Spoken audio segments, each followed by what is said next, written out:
क्योंकि मेरा जो मानना होता है कि आपके 4 पार्टनर्स होते हैं बिजनेस में। एक आपका गवर्नमेंट होता है, एक आपका स्टाफ होता है, तीसरा आपके कस्टमर्स होते हैं और चौथा आपका वेंडर्स होता है। तो हम लोग उन चारों पैरामीटर पे काम करते हैं। पीआर जो है वो इसका बहुत छोटा सा पार्ट है। आपको पता होगा केवी जो एक गवर्नमेंट्स के स्कूल्स होते हैं, और वहाँ पर जब मैं पढ़ता था तो मैं ये देखता था कि हमारे केवी में एक्स्ट्रा कोकुलर एक्टिविटीज़ बहुत होती थी, जिसमें seminar, summit, sports, right. But मैं कभी इसमें पार्टिसिपेट नहीं कर पाया। पैशन फॉलो करते हैं बट उसके पीछे बैकअप नहीं होता, वो लोग आगे डूब जाते हैं बिकॉज उनको लगता है कि यार मैं अपने इंटरेस्ट का काम करूंगा, बट ऐसा होता नहीं है। आपको वैसा काम भी करना पड़ता है, 80% में काम जो आपके इंटरेस्ट का नहीं होता, वो आपको करना ही पड़ेगा। Today's podcast is going to be very special and different, just as always, like other podcasts, because I'm going to introduce you a consultancy that has their headquarters in London. In fact, they have hosted so many events, not only events would also be a small word. They have done iconic shows, they have done summits, and they have hosted very good award shows as well, very high profile award shows. And how are they different from other consultancies here in Delhi and other parts of the world? We will watch this podcast and you will have an idea. So as a layman, कई बार हम समझ नहीं पाते कि एक PR और consultancy को अगर हम अप्रोच करते हैं तो हमारा उनसे काम क्या हो सकता है या वो हमारे लिए क्या काम कर सकते हैं। एक उसका डिफरेंस और एक ये डिफरेंस कि आपके अवार्ड शोज़ के लिए, आपके समिट्स के लिए, आपके इवेंट्स के लिए या आपके और बड़े प्रोफाइल वर्क के लिए इन दोनों में से क्या बेटर है। So stay tuned to my podcast, watch this, it's going to be an interesting episode for you.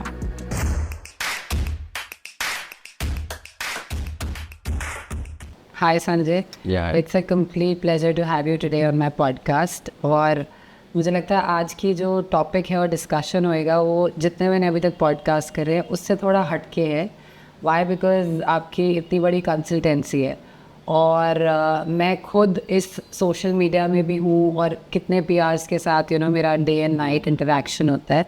So I am sure lot of people who are watching us today, they would firstly want to know the difference. What is the difference between a consultancy and a PR? Because you have been in this industry for almost 25 years. And WBR, you are the chairman, you are the founder. So थोड़ा सा ना ये एक आम आदमी को जानना बहुत ज़रूरी है। सबसे पहले WBR का जो फुल फॉर्म जो है वो उसका नाम है वर्ल्ड बिजनेस रिव्यू कॉर्पोरेशन। और जो आपने सवाल पूछा बहुत इंटरेस्टिंग सवाल है कि PR और कंसल्टेंसी में क्या डिफरेंस है। कंसल्टेंसी एक बहुत ही ब्रॉडर टर्म है। जब आप किसी कंपनी के साथ कंसल्टिंग करते हो तो आप उसके 4 पैरामीटर्स देखते हो। क्योंकि मेरा जो मानना होता है कि आपके 4 पार्टनर्स होते हैं बिजनेस में। एक आपका गवर्नमेंट होता है, एक आपका स्टाफ होता है, तीसरा आपके कस्टमर्स होते हैं और चौथा आपका वेंडर्स होता है। तो हम लोग उन चारों पैरामीटर पे काम करते हैं। PR जो है वो इसका बहुत छोटा सा पार्ट है। और खासकर मैं इंडिया मार्केट में बताता हूँ, PR एजेंसीज कैप्स से ऑपरेट करती है। PR एजेंसी किसी जो क्लाइंट के पास जाती है वो ये बोलते हैं कि हम लोग आपको इस न्यूज़पेपर में आपका हम लोग वो करेंगे, ठीक है, कवरेज करेंगे। और they ask for the retainership fee, ठीक है। रिटेनरशिप फीस जो मिनिमम से मिनिमम जो होता है 50 से लेकर 60,000 तक लोग चार्ज करते हैं। 4 महीने तक आपसे इन लोगों ने मतलब 2 लाख रुपये ले लिया, ठीक है। और जो न्यूज़पेपर का जो ये लोग कवरेज देते हैं, they all are 3rd graded newspapers, right, all C class legal. तो क्लाइंट पूछता है कि मेरा टाइम्स में क्यों नहीं है, इकोनॉमिक टाइम्स में क्यों नहीं है। तो बेसिकली मुझे ये जो लगता है कि इस समय इंडिया में PR is a scam, right. अगर मेरे पास आता है तो मैं उनको ये हम लोग उसकी कंपनी को स्टडी करते हैं, ये देखते हैं कि वो आ पाएगा और फिर हम लोग बोलते हैं कि नहीं, डायरेक्टली इफ़ यू वांट मैं आपका पोस्ट में डाल दूँगा, यहाँ डाल दूँगा, बस उसी स्टेट पे इफ़ आई चार्ज 1 शॉट 2.5 से 3 लाख रुपए, वो उसके लिए ज़्यादा अच्छा है क्योंकि उन लोगों की रीच बहुत अच्छी है, राइट। ये दोनों में अंतर है। दैट्स अमेजिंग, क्योंकि एक आम आदमी होएगा वो ये सोचेगा अच्छा कंसल्टेंसी भी वही है और PR भी वही है। सो ये जो एक वाइड डिफरेंस है ना, वो ऐसे प्लेटफॉर्म्स के थ्रू पता चलना चाहिए आपको। एंड देन जैसे आपने बताया, you have your headquarters in London and you been in this business for 25 years now. So right from Jodhpur lanes जहाँ आपका जन्म हुआ टू से like international summits and iconic award shows that you have done outside, right from Oxford universities to all other places that we read about you, ये जो सफ़र है ये आपने कैसे तय किया? ये एक बहुत ही इंटरेस्टिंग स्टोरी है। My father was in defence. तो आपको पता है कि डिफेंस में हर एक 5-6 साल में आपके डिफरेंट स्टेट्स में आपके ट्रांसफ़र होता है। तो पापा का ट्रांसफ़र जोधपुर में हुआ था। Then I did my education from KV. आपको पता होगा केवी जो एक गवर्नमेंट्स के स्कूल्स होते हैं, और वहाँ पर जब मैं पढ़ता था तो मैं ये देखता था कि हमारे केवी में एक्स्ट्रा कोकुलर एक्टिविटीज़ बहुत होती थी, जिसमें seminar, submit, sports, right. But मैं कभी इसमें पार्टिसिपेट नहीं कर पाया क्योंकि मुझ में उस समय बहुत ज़्यादा इन्फीरियरिटी कॉम्प्लेक्स थी। मेरे को लगा कि यार मैं स्टेज में जाके बोल नहीं पाऊँगा और मेरी बेइज्जती होगी, राइट। और मैं अपने कलीग को देखता था जो मेरे साथ था, जो हम लोग खेलते थे, साथ खाना खाते थे, वो लोग जाते थे और बहुत अच्छा परफॉर्म करते थे, उसको इनाम मिलता। मेरे को अंदर ही अंदर ना बड़ी चिढ़ भी होती थी। मैं कहा यार ये बंदा इतना अच्छा वहाँ पर, ये बंदा इतना परफॉर्म कर रहा, मैं नहीं कर पा रहा, राइट। अब क्या था कि उस समय ना बहुत सारे मोटिवेशनल स्पीकर, उस समय का ऐसा कुछ समय नहीं था तो कोई मेरे को मोटिवेट ही नहीं कर पाता था, ना मेरे पापा और ना टीचर, क्योंकि उनका भी ये था कि यार जो बंदा अच्छा है उसी को ये लोग ग्रूम करें, राइट। वो कहीं ना कहीं मेरे मन में ना वो चीज़ बैठती रही। फिर मैंने अपना MBA किया। MBA करने के बाद भी मैं बहुत ही ज़्यादा इन्फिनिटी कॉम्प्लेक्स था मेरे को। फिर मैंने वहाँ पर एक कंपनी में सेल्स की जॉब ज्वाइन की और वहाँ पर 2 साल काम किया। स्टार्टिंग में 5-6 महीने में मैंने ये चीज़ देखा कि मेरे को ना, मैं जितना लोगों से बात करूँगा उतना मेरी पर्सनैलिटी अच्छी होगी। तो मैं जब सेल्स में था तो उस समय क्या था कि उस समय मोबाइल नहीं होते थे, इंटरनेट नहीं होता था, तो हम लोग को ना रोज़ जाके क्लाइंटों से बैग उठा के मिलना पड़ता था। 10 दुकानें जा रही थी, तो मैं मिलते मेरी पर्सनैलिटी थोड़ी सी इंप्रूव हो गई और मैं 2 साल तक उस कंपनी में सेल्स का टॉपर रहा। मतलब मेरे को मेरी सैलरी भी डबल थी, मेरे को मकान भी एक्स्ट्रा दिया था, गाड़ी भी दी थी, मतलब तब मेरा कॉन्फिडेंस बहुत ज़्यादा बूस्ट हो गया। और बाद में उस कंपनी ने वहाँ से अपना ऑपरेशन वाइंड अप कर लिया और वो कंपनी बेसिकली SMEs के साथ डील करती थी और मैं एक एडवर्टाइजिंग एजेंसी में था, उनकी येलो पेजेस आती थी। ओके। और वो जब वहाँ से चली गई तो जो कस्टमर थे उनका मेरे साथ बहुत इमोशनल मतलब कनेक्ट था। मैं उनको बोल नहीं पा रहा था कि कंपनी बंद हो गई है। तो इस तरीके से मैंने इस कंपनी को स्टार्ट किया।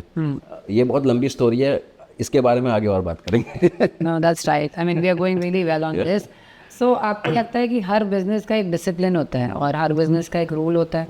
सो आपने भी लाइफ में इसको बहुत ही डिसिप्लिन वे में लिया है, या आप ये कह लो कि हर चीज़ क्योंकि आपके पास मीन्स कम थे तो आपने अपने आप उसको अपॉर्चुनिटी में कन्वर्ट करके किया है? Are you still leading a very discipline business life और हाउ डिसिप्लिन तो बहुत ज़रूरी है। हर कोई कहता है कि बड़ा डिसिप्लिन है, बड़ा रूल है, सो इज इट? हाँ, वो देखो डिसिप्लिन तो आपको चाहिए लाइफ में, प्लस मीन्स तो मेरे पास आज भी कमी है। मतलब आप देखो इंसान के कभी मीन्स पूरे होते नहीं हैं। वो आज भी अगर किसी को बोलोगे तो आज हर एक बंदा रो रहा है कि नहीं मेरे पास ये पैसा नहीं है, वो नहीं है।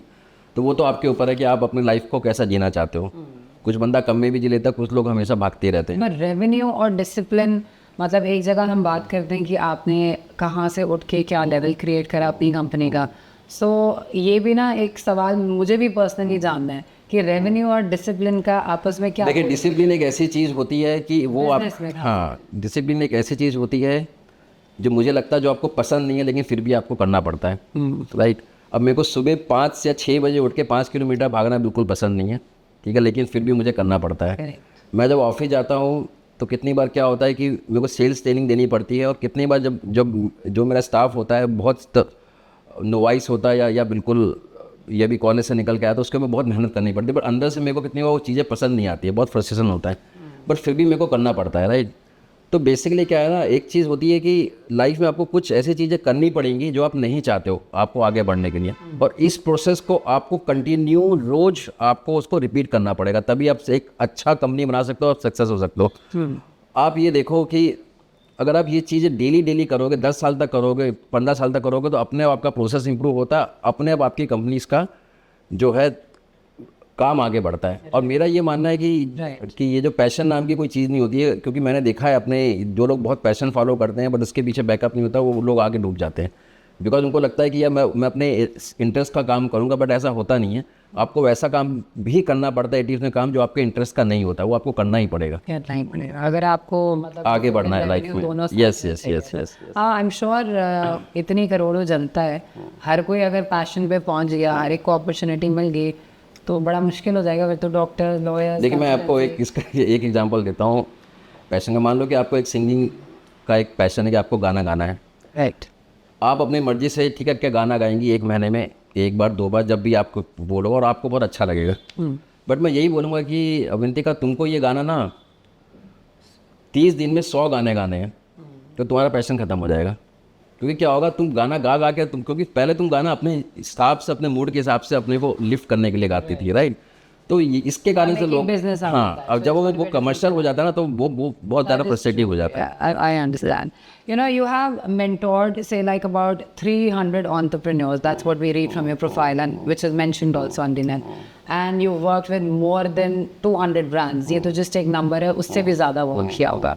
So ये जितनी भी आपकी alignment है, process है, इतने entrepreneurs को अपने business के through एक platform देना, रेवेन्यू जनरेट कराना, लोगों को, एंटरप्रेन्योर्स को और ब्रांड्स के साथ काम करना, तो ये कैसे शुरुआत हुई और इसको आगे आप कैसे लेके गए हो और आगे कैसे ले जाना चाहते हो थ्रू? देखिए, जब मैंने बताया था कि मैं जिस कंपनी में पहले काम करता था वो कंपनी एसएमईज में डील करती थी. एसएमईज होता है स्मॉल मीडियम एंटरप्राइज, जिनका टर्नओवर 1 करोड़ से लेके 5 करोड़ 10 करोड़ तक रहता है, राइट.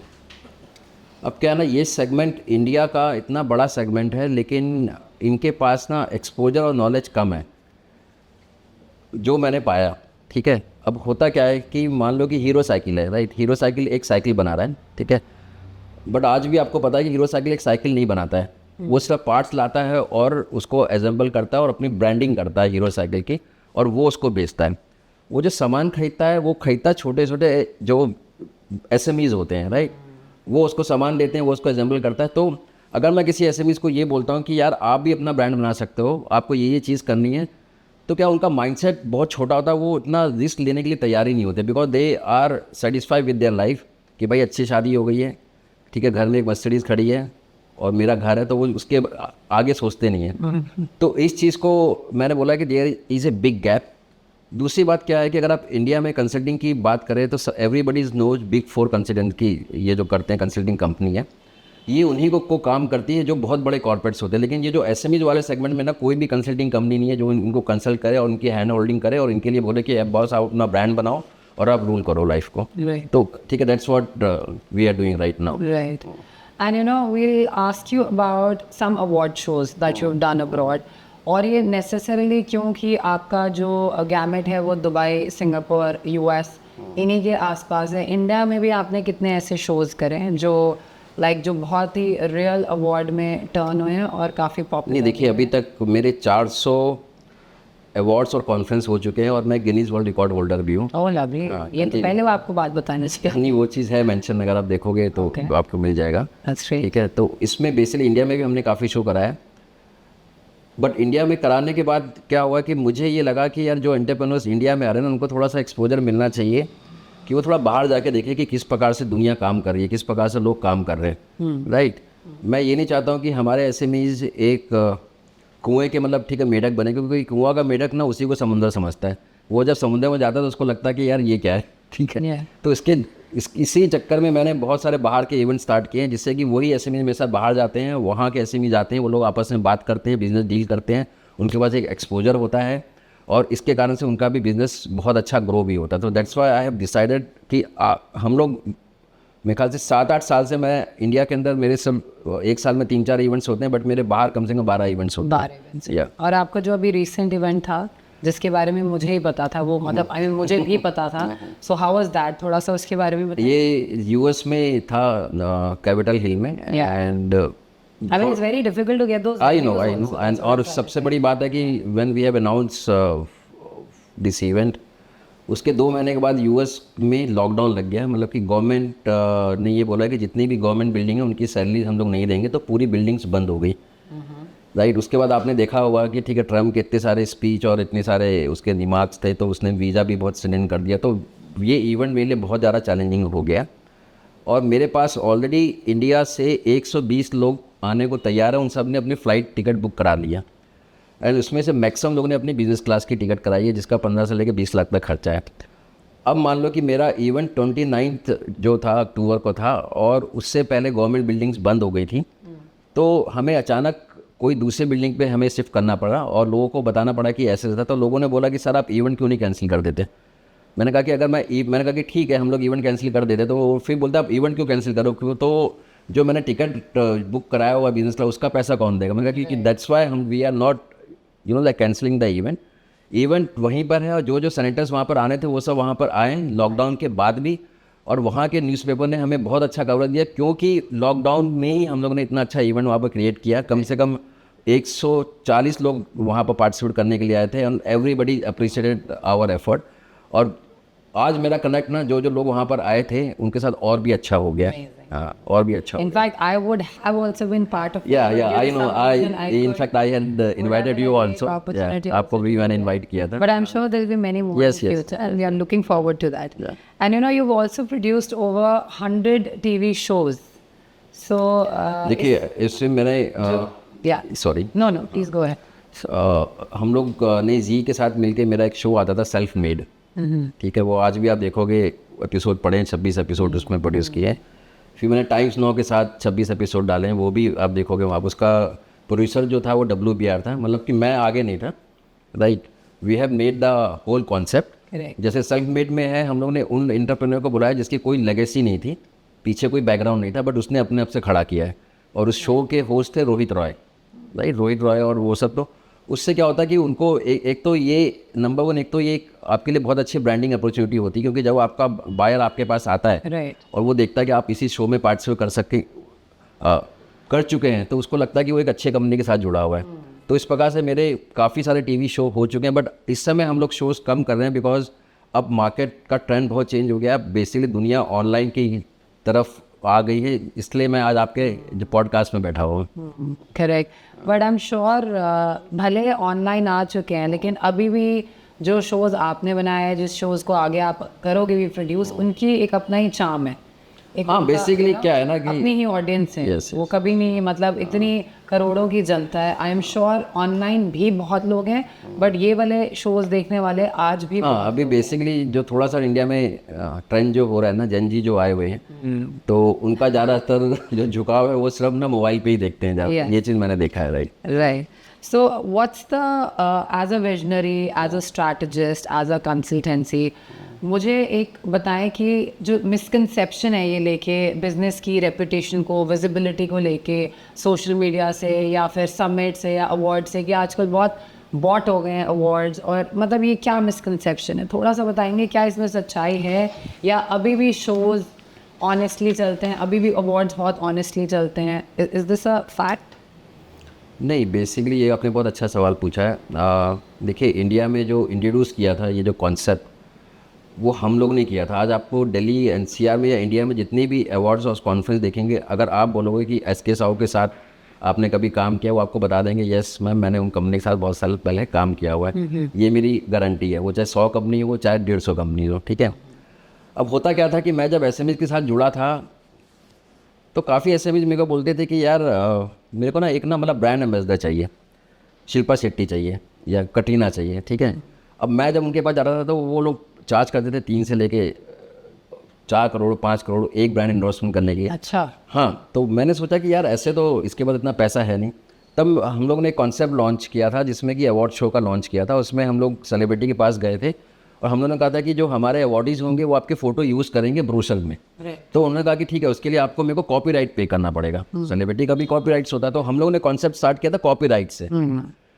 तो क्या होता है कि जब किसी को शिल्पा शेट्टी के साथ एसोसिएशन मिलती है तो वो उसका ब्रोशर में डालता है तो उसका बिजनेस ग्रो होता है. तो कॉन्सेप्ट ये था. बट वो धीरे धीरे करके लोगों ने इस पूरे कॉन्सेप्ट को आज भी मार्केट में जो सिंपल अवार्ड को डायरेक्टली बेच रहे हैं, उस चीज़ पे काम कर रहे हैं. तो जो मेरे को जो लगता है कि इस समय जो है लोगों को भी चीज़ें समझ में आती है, और जो मेरा इंटरनेशनल प्लेटफॉर्म है, अब लोग वहाँ पर बहुत ज़्यादा शिफ्ट कर रहे हैं. अब दिल्ली और NCR में और इंडिया में जितने भी लोग हैं जो अच्छे हाई प्रोफाइल हैं, वो लोग बाहर जाने में ज़्यादा, क्योंकि आपको पता है कि बाहर जाना मतलब कि आप सिर्फ 1% ही इंडियन वहाँ पर क्वालिफाई हो पाएगा, बिकॉज उनके वीज़ा रूल इतने हार्ड है.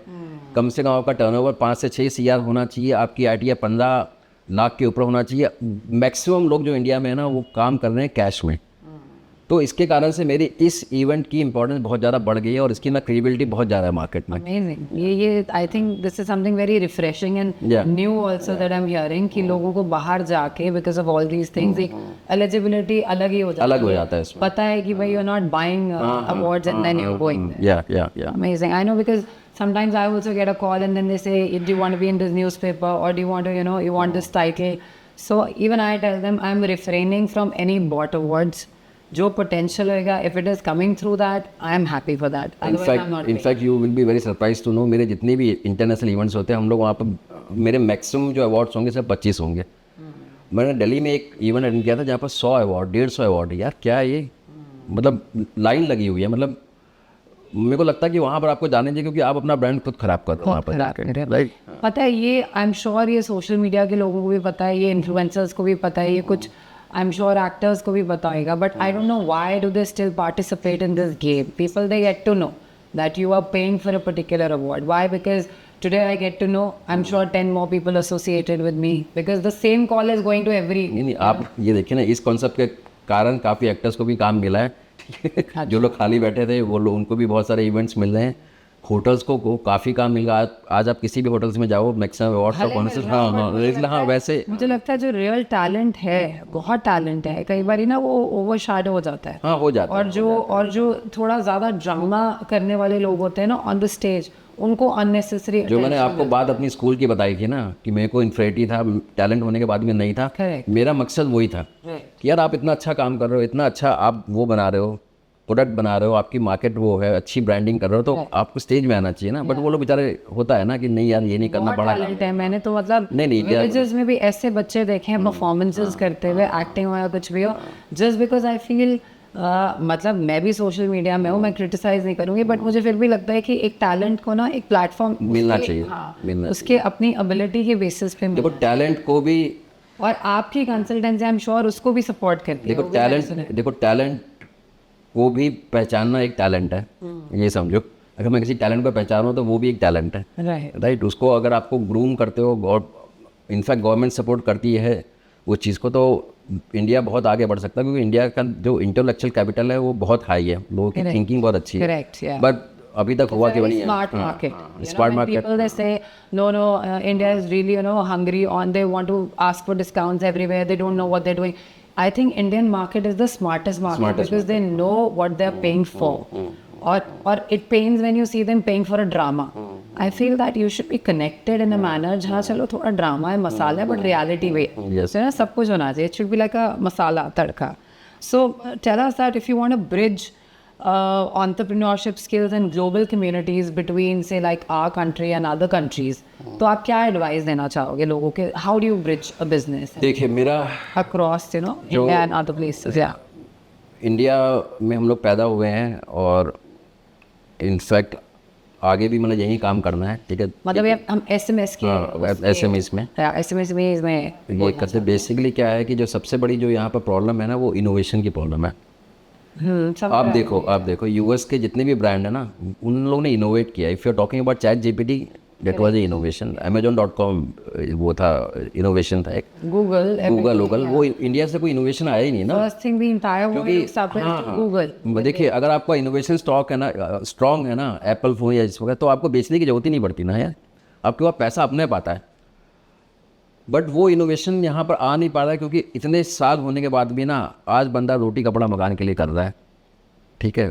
मतलब एक बार मैं किसी SMS की जगह बैठा था, कि हाँ बैठा था, तो वहाँ से आवाज़ आई थी पानी की टंकी बंद करे मतलब वो छोटी छोटी चीज़ों में अभी तक लगे हुए हैं, क्योंकि क्या है ना, आपको उस लेवल पे जाने के लिए, आपको एक इंटेलेक्चुअली सोचने के लिए ना, यू नीड ए माहौल कि भाई सब कुछ हो, फिर बंदे के दिमाग चलता है, जो उन सब कंट्रीज़ में है। उसके पीछे रीज़न भी है कि हम लोग को आज़ादी जो है बहुत लेट मिला, उनको US को कम से कम 200 साल हो गए हैं, तो उनको उसके लिए उनका माइंड बहुत हम लोग से पहले बहुत इवॉल्व हो चुका है, राइट। मेरे को लगता है इंडिया में यार आपको रिस्क लो और आप इनोवेशन करो, ठीक है। और इनोवेशन यहाँ बहुत है, अगर आप इसको ठीक से करो, गवर्नमेंट इसको नर्चर करे, तभी हम लोग नंबर 1 बन सकते हैं। मतलब नंबर 1 तो क्या, एक हम लोग एक अच्छा डेवलप नेशन हम लोग बन सकते हैं। नहीं, ऑफ कोर्स, खैर in terms of as a growing economy, we are already on 3rd number, and I'm sure with the size of the population that we are going to go ahead. But हाँ, एक अपने आप को declare करना that इतनी population के साथ फिर भी आप उस लेवल की इकोनॉमी हो और एक इनोवेशन हो, वो डेफिनेटली GDP तो जो आपने बताया ना, 3rd नंबर 4th नंबर, वो सब एक पॉलिटिकल स्टंट है। अच्छा, ये आपको ऐसा लगता है? हाँ, मेरे को लगता है उससे कुछ मतलब, आपका जो मेन होता है पर कैपिटा इनकम, आप कितना कमा रहे हो, ठीक है। अगर 100 लोग हैं, हम तो देखो रोज न्यूज़ में यही नहीं दैट इज वो सब तो पूरा पॉलिटिकल मोटिवेटेड है, क्योंकि क्या होता है ना, आम पब्लिक को पता ही नहीं होता है। जो वोट करते हैं 70% जो पब्लिक है, उनको सिर्फ ठीक है धर्म चाहिए, अच्छी अच्छी बातें चाहिए, उनको काम नहीं करना है। और इसी प्रकार से पॉलिटिशियन उन्हीं लोग को पिच करने के लिए ये सब चीज़ें करते हैं, है ना। मेन एज आपका पर कैपिटा इनकम इंडिया का हाई आना चाहिए, जो बहुत ही लो है। आप एक बार देख लीजिए जाके। तो क्या हाँ जी, so another thing, Sanjay, you tell me, do you think that the customer is really a king or is that a myth? या पहले तो मेरे को लगता था कि कस्टमर इज ए किंग। जब मैंने MBA किया था तो क्योंकि सभी कोर्सेज में हम लोग ये पढ़ाते थे कि कस्टमर किंग, आपको कस्टमर की बात सुननी चाहिए। बट जब मैंने अपना बिजनेस स्टार्ट किया तो मेरे को लगता कि नहीं यार, कस्टमर किंग नहीं है, क्योंकि कस्टमर को अगर आप किंग बनाते हो तो आपकी कंपनी बंद हो जाती है। ठीक है, आप नोकिया का एग्जांपल ले लो, जेट एयरवेज का एग्जांपल ले लो, सब कंपनीज बन रही जो कस्टमर को बहुत ज़्यादा प्रायोरिटी देते थे। क्योंकि क्या होता है, कस्टमर को खुद ही नहीं पता होता कि इसको चाहिए क्या, और कस्टमर हर एक को एक ही चीज़ से सोचता है, कॉस्ट एंगल से। आज ये अगर पेन है, इसकी कीमत अगर 50 रुपये है ना, आप किसी कस्टमर को बोलो कि 50 रुपये का, कस्टमर बोलेगा कि नहीं मेरे को 20 रुपये में दे दे। तो आप 20 का नहीं दोगे, 25 का दोगे। अगर 25 का दोगे आप तो आपकी कंपनी बंद हो जाएगी। ठीक है, तो मुझे ये लगता है कि कस्टमर जब खुद ही कंफ्यूज है, जब उसको खुद ही कुछ नहीं पता है, तो आपको एक ऐसा प्रोडक्ट बनाना चाहिए कि कस्टमर उसके पीछे भागे। ब्रांडिंग, अगर इसका सिंपल एग्जांपल है एप्पल फ़ोन, और भी बहुत सारे एग्जांपल है, चैट GPT, ये सब इन लोगों ने। एप्पल का रिलेशन ये भी तो हो सकता है because it's an American brand, people they run after. नहीं, एप्पल ने अपना जो इनोवेशन किया है ना, एप्पल डेफिनेटली वो होएगा, बट आई स्टिल फील कि मतलब एक अभी भी इंडिया में ना वो एक इम्पैक्ट आता है, कोई चीज़ बाहर से आई है, अच्छा क्योंकि ये बाहर से आई है, I am sure there has to be something more to this. आपको लगता है कि मेंटालिटी? यार देखो, अगर हम लोग एप्पल की बात करें, इंडिया में भी फ़ोन लॉन्च हुआ था, माइक्रोमैक्स, आपको याद होगा, और भी लोकल फ़ोन हुए थे। बट 2-3 साल सक्सेस होने के बाद वो लोग इंडिया में अपना मार्केट नहीं बना पाए। उसके पीछे रीज़न क्या था? ये इंडियन मैन्युफैक्चर सबसे पहले जाता है चाइना। ठीक है, चाइना से माल करता है इंपोर्ट, उसको करता है यहाँ पर असेंबल। ठीक है, अब जब आपका काम चलने लगता है तो चाइनीज़ कंपनी बैठ के देख रही थी कि यार माइक्रोमैक्स का तो मार्केट बढ़ रहा है। ठीक है, तो वो अपना कर देते हैं वीवो लॉन्च, और इसकी सप्लाई कर देते हैं बंद। ठीक है, वो अपना लॉन्च कर देते हैं, उनके पास सब कुछ अपनी है, कॉस्ट अपनी है, वो कंपनी बंद होगी। तभी मैंने कहा ना, आपको इनोवेशन और साथ साथ में जो आप इनोवेशन करते हो उसका ट्रेडमार्क और पेटेंट आप कराते रहिए, जो लोग कराते नहीं है। तभी मुझे ये अब कोरिलेशन भी समझ आ रहा है जब हमने फर्स्ट क्वेश्चन पूछा था, डिसिप्लिन और रेवेन्यू। Yes. सो बेसिकली आपका ये डिसिप्लिन है बिजनेस का, Yes. कि कस्टमर का सुनना है, लेकिन but I have to decide what should be the price because I can give them the best. Yes. That's what you believe इन।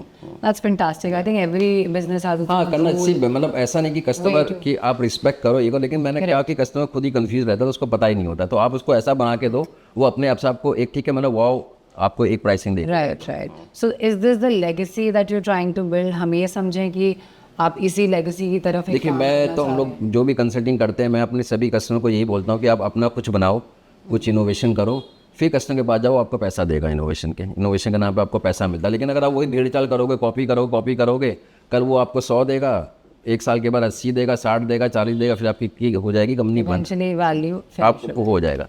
बहुत सारे आप देखो इंडिया के अंदर केस स्टडी, बहुत कंपनीज बंद हो रही हैं। तभी आपकी एग्जिस्टेंस अभी तक 25-30 इयर्स की लेगेसी चल रही है। And how do you want to be known in this industry? Like if somebody says okay this is how we want to see Sanjay, और ही शुड बी नोन। हम लोग ये चाहते हैं कि we want to position WBR as a best brand consulting company for SMEs। Right. हम लोग को बिग सेगमेंट में काम नहीं करना है, क्योंकि सेगमेंट में ऑलरेडी बहुत अच्छी अच्छी कंपनीज काम कर रही है, और उनके पास वर्ल्ड का सबसे अच्छा पैसा है। वो बहुत अच्छे से लोग को हायर कर सकते हैं, and they are market leaders. But जो SMEs है उसके पास ये ऑप्शन नहीं है ना। अगर आप बिग 4 को हायर करते हो तो उनके विजिटिंग चार्ज ही 70-70, 60-60 लाख रुपीज़ के उनके तो सिर्फ विजिटिंग चार्ज होते हैं। राइट। तो वो बेचारा अफोर्ड ही नहीं कर पाएगा। राइट। तो हम लोग चाहते हैं कि हमारी जो WBR है, we want to be well known in the market of SMEs। हाँ, correct. Yeah. Because you have a genuine way of, Yes. telling them what's the right thing. Yeah. That's great. So do you also believe that religion-driven countries, they don't grow fast? Is that a हाँ, वो तो है ही ऐसी। अगर आप आज भी आप गूगल कर लो, विकीपीडिया कर लो, कुछ भी आप सर्च कर लो, जो भी कंपनी डेवलप है ना, वहाँ पर रिलीजन नहीं है। राइट। वो है तो वो अपने घर पे मानते हैं, वो डिस्प्ले नहीं करते हैं। अब चाइना देख लो, यूरोप देख लो, कोई भी कंट्री देख लो जो डेवलप है। बड़ा पेचीदा मुद्दा है वैसे। नहीं, ठीक है। सी बेसिकली अभी की जनरेशन बहुत, मैं चाहता हूँ कि मेरे पॉडकास्ट ज़्यादातर है ना जन जी देखे, वो इस बात को समझेंगे। राइट। क्या होता है, रिलीजन एक ऐसी चीज़ होती है जो आपको अपने घर के अंदर करना है। ठीक है, उसको आपको बाहर जाके आपको, this part I agree. Right, घर पे आपने किया, आपको बाहर उसको डिस्प्ले नहीं करना। उस पर आप करो क्योंकि उससे आपको सेटिस्फेक्शन मिलता है, आपको मोटिवेशन, क्योंकि हर एक का मोटिवेशन अलग अलग होता है। ठीक है, लेकिन आप उसको अपने काम में डालोगे, यहाँ डालोगे, तो इसलिए बहुत सारी जो डेवलप नेशन है उन्होंने बोला कि नहीं यार, हम लोग रिलीजन को स्क्रैप करेंगे, कोई यहाँ पर वो नहीं करेगा, जिसको करना है वो अपने घर पे करे। और वो कंपनी आज बहुत आगे है, राइट। और वो शायद आपकी कंपनी के थ्रू भी हमें देखने को मिलता है, because when you're hosting such big summits and events outside India, so of course वहाँ का जो प्लेटफॉर्म है उसकी एक्सेप्टेबिलिटी भी अच्छी है, तभी आप इतने टाइम वहाँ पर भी वर्क कर पाए. हाँ, definitely. And you prefer working them more, that's Yeah, what you said, because their mindsets are also open and they're not बहुत ओपन है। अगर आप specifically ये religion-driven. एक बहुत इंटरेस्टिंग सा आपको बताऊंगा, अभी मेरे यूके पार्लियामेंट में इवेंट हुआ था, उसमें जो 2 MPs आए थे वो लोग साइकिल पे आए हुए थे, ठीक है। कुछ इंडियन हमारे SMEs आए हुए थे, तो वो आके हम लोग को पूछ रहे थे कि यार वेयर इज़ द मिनिस्टर, है ना। तो मैं कहा ये, अरे नहीं यार ये तो साइकिल पे आया है। तो ये थोड़ा माइंडसेट है, क्योंकि ये वहाँ पर ये सब चीज़ मैटर नहीं करता ना, because they don't believe in show off ना, उनका कंटेंट बहुत So स्ट्रॉन्ग है। amazing. I like that part about Europe, that you know people are, I mean they're very formally dressed, but because their culture is such, plus उनका weather भी support करता है, but they're not like necessarily into this कि we have to get down from that particular car and then we have to. हाँ, ऐसा नहीं है वहाँ पर, जबकि they all are filthy rich, Yeah, of course. ठीक है। वो शो नहीं करते, बट ठीक है, वो अपने अपनी लाइफ एंजॉय कर रहे हैं, काम कर रहे हैं, अपने देश को आगे बढ़ा रहे हैं। Yes, yes. That's true, yeah. What do you think Indian brands are not as big as US brands, or do you think ठीक है दोनों अपनी अपनी नहीं नहीं, इंडियन ब्रांड्स आज जितने भी स्टार्टअप्स हैं ना, वो चाहे आप पेटीएम देख लो, फ्लिपकार्ट देख लो, इंडिया के जितने भी स्टार्टअप मेरे को नाम बता दो, वो सब यूएस के ब्रांड से कॉपी है। मैंने क्या बोला, इनोवेशन नहीं है, ठीक है। ये लोग अपना ब्रांड यहाँ पर पता क्यों स्टार्ट करते हैं, ये बोलते हैं कि यार अभी तो यहाँ पर अमेजोन नहीं है, ठीक है, अभी तो यहाँ पर पेपाल नहीं है इंडिया में, तो हम अपना पेटीएम स्टार्ट करेंगे। वो जब कंपनी यहाँ पर आएगी ना, तो वो हमें टेक ओवर कर लेगी।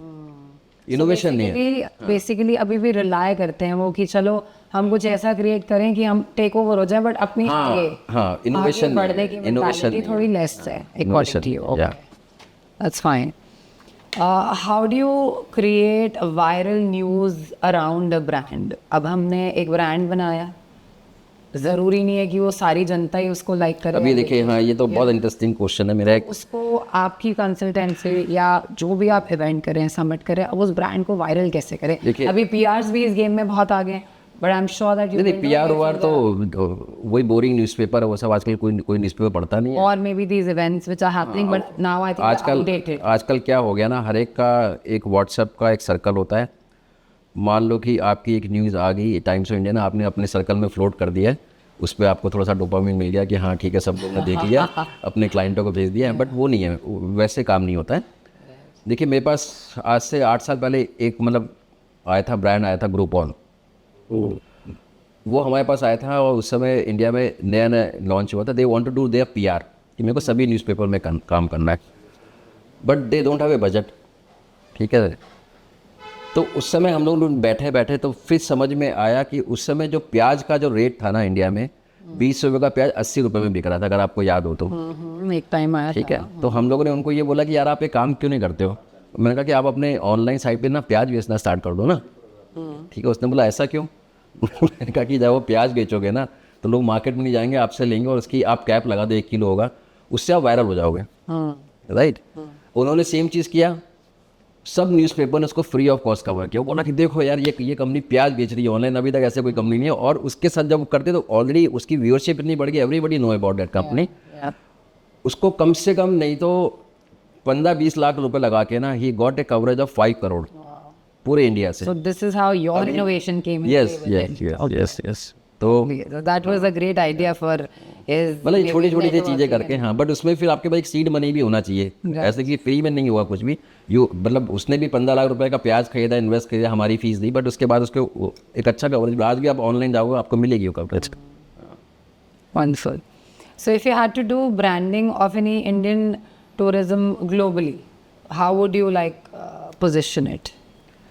देखिए, ये तो एक इतना अच्छा सेगमेंट है, और ये मेरे दिल के बहुत करीब भी है, क्योंकि मैं जब बाहर जाता हूँ, आई एम श्योर आप भी जब बाहर जाते हैं और टूरिस्ट स्पॉट में जाते हैं, आपको लगता है यार ये तो कुछ भी नहीं है। मतलब हमारे इंडिया में आप देखो, साउथ में जाओ, जयपुर में जाओ, जो इतने बड़े बड़े महल हैं, जो कल्चर वो, बट उन लोगों के पास वो चीज़ ही नहीं है। बट उन लोग की ना ब्रांडिंग और मार्केटिंग इतनी स्ट्रॉन्ग है कि सब लोग वहाँ जाते हैं, राइट। स्टोन हेज में आप जाओ, मेरे को लगा क्या है यार ये, राइट।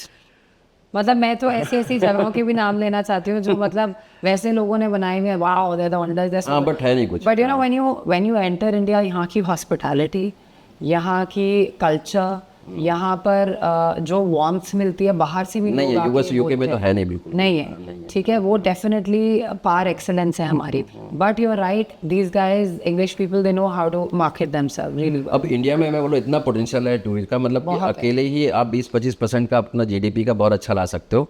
और इसका सिंपल सा तरीका है, अपना फंड करो, इसको प्रमोट करो, बट गवर्नमेंट में मेरे ख्याल से अभी तक इच्छा शक्ति नहीं है करने के लिए, नहीं तो ये तो बहुत ही सिंपल था। रोज तो आते ही हैं प्लान्स, रोज कुछ ना कुछ बात होती है ऑन टूरिज्म। हाँ, लेकिन नहीं कर रहा ना, आपको करना है ना, यूएस मार्केट को टारगेट करो, वहाँ के ये जो मीडिया में टारगेट करो। बहुत सारी, मतलब गवर्नमेंट को भी पता है, मेरे को प्लान बताने की जरूरत नहीं है, government know this, but they are not doing it. Right. So, you know, about your personal branding, if somebody has to join, say, like your personal brand to know that what is the way to become an entrepreneur, what is the way that they can grow as a business, वो उसके लिए क्या process है? उसके लिए आपको discipline और एक अपना, आपके पास अच्छी आदतें जो आप उसको रोज़ रिपीट करो, 10 साल तक रिपीट करो, 15 साल तक रिपीट करो। सेम फार्मूला जो, ठीक है, सचिन जी करते थे, ठीक है, विराट जी करते थे, रोज़ प्रैक्टिस करते थे, that's why they are legend. But why do you think कि वो आपको join करना चाहेंगे? Like, क्या एक ऐसी खास बात है WBR में कि हम बाकी सारे कंसल्टेंसी से हट के थोड़ा? देखिए, मैं आपको बताता हूँ WBI का कल्चर बताता हूँ। जब आप मेरे ऑफिस में आओगे, आपको मेरे पास 15 साल का भी स्टाफ मिलेगा, 20 साल तक का भी स्टाफ मिलेगा, जो ऑलरेडी मेरे कंपनी में। और ये बहुत मुश्किल है। बहुत मुश्किल है आज के समय में, और मेरे कंपनी को कोई छोड़ता ही नहीं है, ठीक है। और हम, हाँ, ये सब चीज़ें बहुत ज़्यादा डिटेल में बोलूँ नहीं, फिर भी आप थोड़ा सा बताओ इसके बारे में क्या बात तो जैसे कि मेरे पास स्टाफ में मैक्सिमम जो है वो लेडीज स्टाफ है, राइट। क्या? और आज भी अगर क्या बोलते, प्रेगनेंसी बोलूँ या क्या बोलूँ, बोल सकते हो आप, ड्यूरिंग देयर मैटरनिटी लीव, वो सब वो हम लोग आज भी फॉलो करते हैं। हम उसको 6 महीने तक देते हैं, 6 महीने तक बैठा के सैलरीज भी दे रहे हैं उसको, अच्छा। राइट। जो आप देखो कि कल्चर नहीं है, मतलब मैंने देखा है कि एसएमईज में भी क्या होता है कि यार नहीं, ये ठीक है, इसको हटाओ यार, दूसरा रखो, मतलब।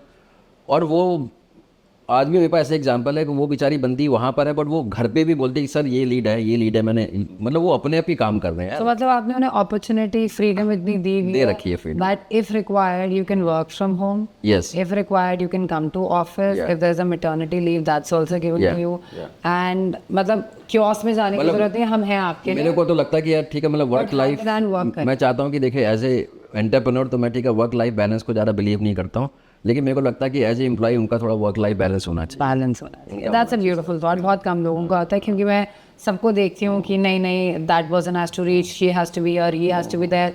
उस खिचड़ी में ना बहुत लोग जॉब्स भी छोड़ मेरे तो office, why, because they get so frustrated. My office start around 10 o'clock and 6 बजे तक सब कुछ बंद, उसके बाद कोई ओवर टाइम अच्छा, you don't work नहीं, उसके बाद कुछ। Oh, that's fabulous. मुझे लगता था शायद ये रूल्स मैं ही अपने लिए सेट करना चाह रही हूँ, that after 7 no phone calls। नहीं, एक्चुअली आप देखो ना, लॉन्ग टर्म में आपकी प्रोडक्टिविटी बढ़ती है इस चीज़ से, वो लोगों को समझ में नहीं आता है। अभी कुछ कंट्री है, मैं नाम शायद बोल रहा हूँ, वहाँ पर सिर्फ एक हफ्ते में आप सिर्फ तीन दिन ही ऑफिस खुलता है।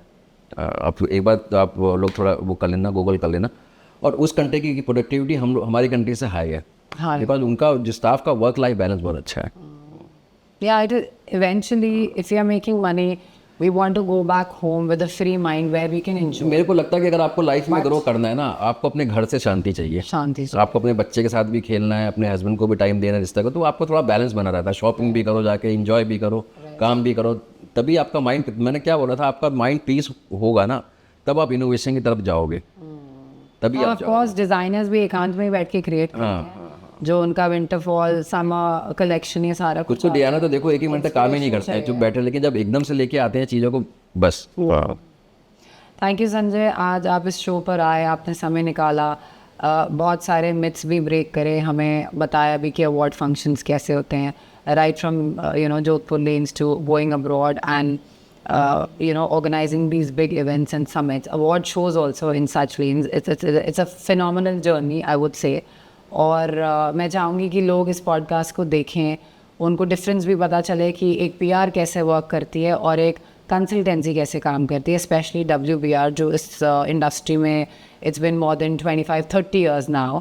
तो ये डिफरेंस भी हमें पता चलेगा, साथ ही कि लोगों को इनसे क्यों जुड़ना चाहिए और ये किस तरीके का काम करते हैं, ज़्यादातर इनके शोज़ जो बाहर होते हैं वो क्यों होते हैं, इन सब के ऊपर जो आपने आज हमें बताया है, उसके लिए आपका बहुत thanks Avintika too for having me, and I wish you all the best. Thank you so मैं भी वैसे आपका पॉडकास्ट देखता रहता हूँ, Thank you. और आपने जब मुझे इनवाइट किया तो मैं एकदम से आ गया, मतलब कि I am so lucky because मैंने देखा Well, इनवाइट it's a किया complete pleasure because to have you on the show. आपके पॉडकास्ट बहुत इंटरेस्टिंग होते हैं। आई wish you all the best. Thank you. आज भी हमारा मोटिव यही है कि हम एक डिफरेंट सब्जेक्ट पे बात करें और आने वाले हर टाइम में कुछ ऐसा इनोवेशन भी लेकर आए जो लोगों को हमेशा ठीक लगे देगा। Thank you sir. Okay, thanks.